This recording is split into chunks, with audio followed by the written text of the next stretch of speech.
குழந்தை பெற்றுக்கலாம்னு சொல்லிட்டு 3வது குழந்தை உருவானப்போ 3.5 மாதம் இந்த கரு உருவான பின்னால் இவங்களுக்குள்ள திரும்பவும் ஒரு பிரச்சனை வந்திருக்கலாம், சண்டை வந்திருக்கலாம்.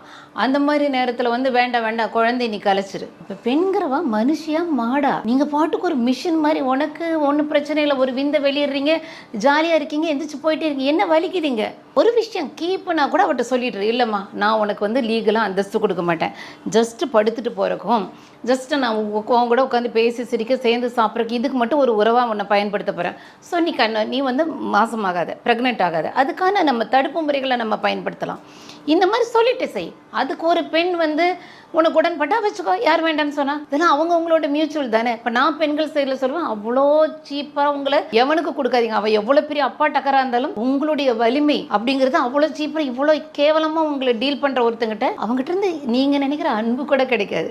ரங்கராஜ் வந்து அந்த பெண்ணை 3வது அபார்ட் பண்ண சொல்லி அபார்ட் பண்ண மாட்டேன்